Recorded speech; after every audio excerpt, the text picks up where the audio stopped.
Assalamualaikum warahmatullahi wabarakatuh. Perkenalkan, nama saya Mahathir Muhammad Asari dari kelas 12 MIPA 5. Pada kesempatan kali ini saya akan menjelaskan mengenai program coding perpustakaan pada halaman 166 sampai 170 yang berada pada buku paket. Langsung saja kita menuju ke pembahasannya. Di sini untuk codingnya sudah saya siapkan. Yang berada di buku paket saya scan menggunakan Google Lens, kemudian saya pindahkan ke laptop. Kemudian untuk di laptop saya menggunakan aplikasi DevC++ untuk menjalankan coding tersebut. Langsung saja tanpa berlama-lama kita menuju ke aplikasinya. Oh ya, untuk aplikasinya di sini saya sudah buka, jadi kita langsung masuk. Pertama-tama, coding ini dimulai dengan include IOStream dan using namespace std. Include IOStream bertujuan untuk mengimpor fungsi-fungsi yang sudah didefinisikan pada header file.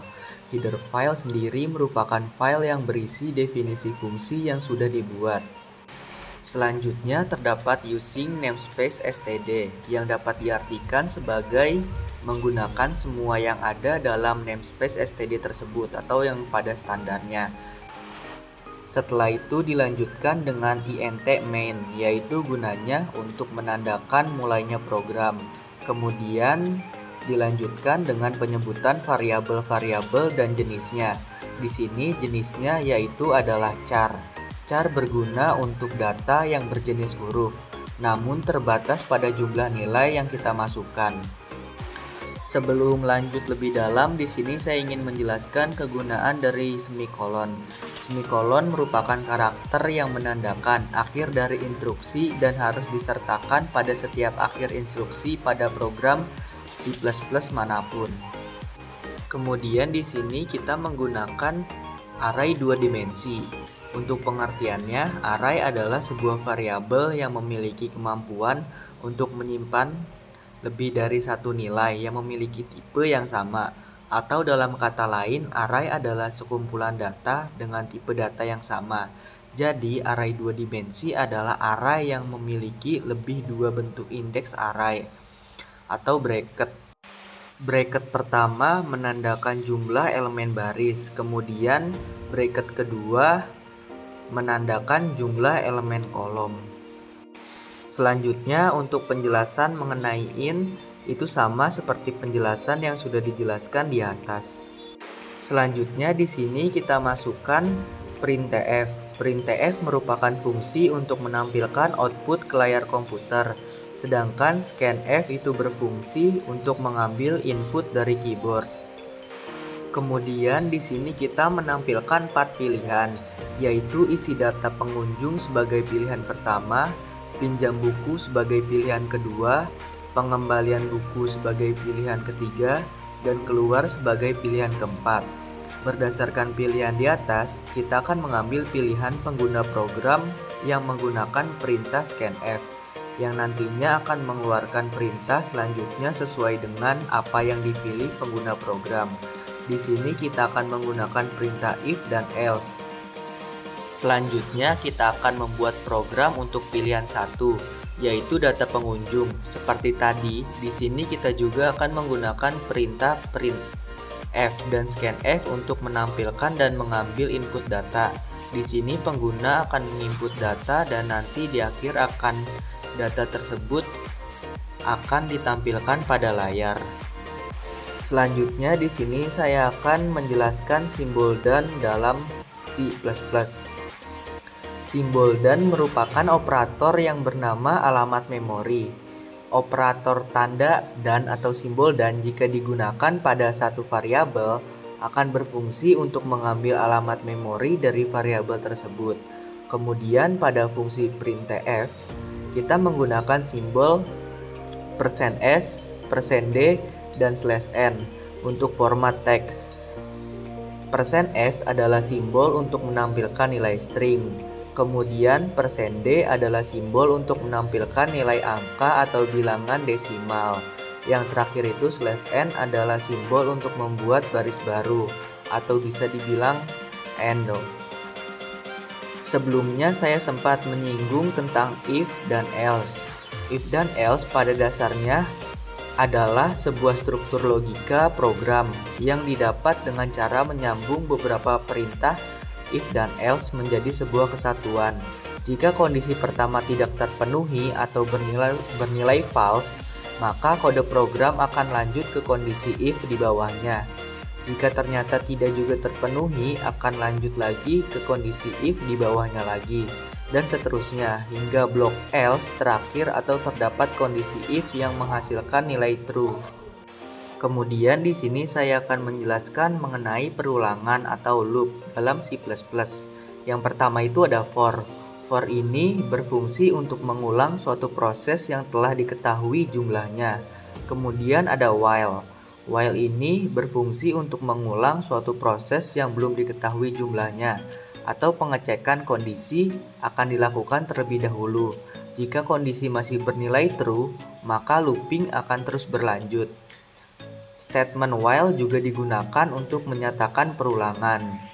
Selanjutnya itu ada do while. Sama seperti while, do while ini melakukan perulangan walaupun belum diketahui jumlahnya, namun instruksi akan dijalankan lebih dahulu. Kemudian dilakukan pengecekan kondisi apabila masih bernilai true, maka looping akan terus berlanjut.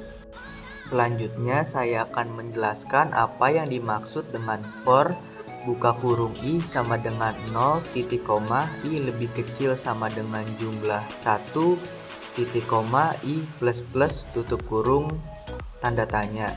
Kondisi ini akan menentukan yang pertama itu hitungan akan dimulai dari 0 atau i sama dengan 0 titik koma.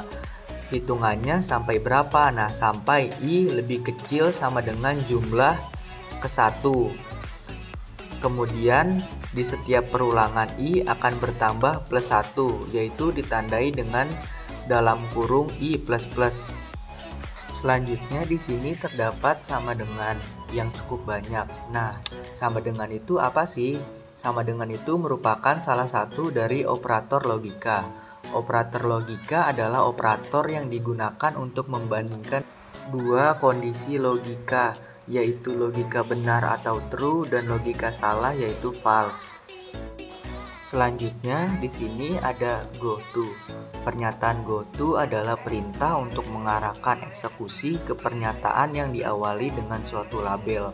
Label di sini merupakan identifier yang diikuti dengan tanda titik 2. Kemudian untuk pilihan 2 dan seterusnya saya akan jelaskan inti-intinya saja, karena pada dasarnya tidak jauh berbeda pada pilihan 1. Untuk pilihan 2, pada intinya perintah yang digunakan di pilihan ini sama dengan pilihan 1. Di sini kita akan menampilkan apa saja data yang harus dimasukkan oleh pengguna program dengan menggunakan perintah printf, dan program akan mengambil data tersebut menggunakan perintah scanf. Dan di akhir kita akan menampilkan data yang tadi sudah dimasukkan dengan perintah printf. Kemudian untuk pilihan ketiga yaitu data pengembalian buku. Di sini juga masih sama dengan pilihan 1 dan 2. Kita akan menggunakan perintah printf untuk menampilkan data apa saja yang harus dimasukkan.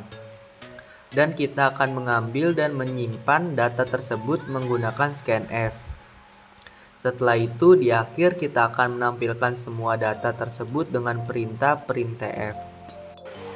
Yang terakhir adalah pilihan keempat. Di sini adalah pilihan untuk keluar dari program.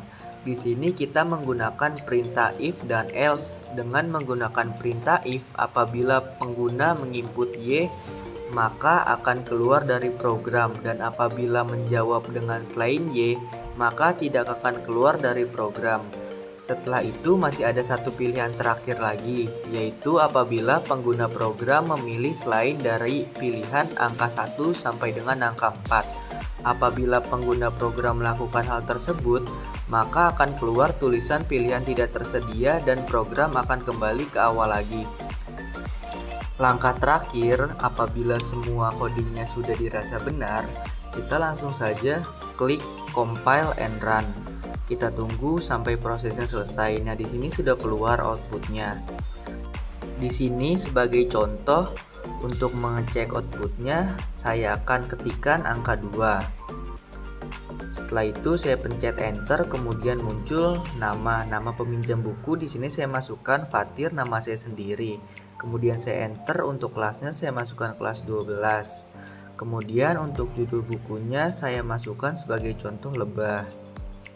Lalu untuk pengarang saya masukkan Budi. Untuk penerbit saya masukkan yaitu Dudi, dan yang terakhir untuk jumlah peminjaman bukunya saya masukkan 1. Kemudian terdapat pilihan ya atau tidak. Jika kita pilih ya, itu akan mengulang atau loop. Jika kita pilih tidak, akan berhenti sampai di situ. Di sini saya pilih tidak. Nah, akan keluar daftar peminjam buku sebagai berikut. Di sini untuk keluar dari pemilihannya, kita langsung saja ketikan angka 4. Lalu kita konfirmasi dengan ketikan Y. Maka program selesai dijalankan. Dan kita memperoleh data sebagai berikut. Untuk peminjamnya itu Fatir, kelas 12, judul bukunya lebah, pengarangnya itu Budi, penerbit Dudi, dan jumlahnya itu 1. Mungkin hanya itu yang dapat saya sampaikan. Selebihnya mohon maaf. Wassalamualaikum warahmatullahi wabarakatuh.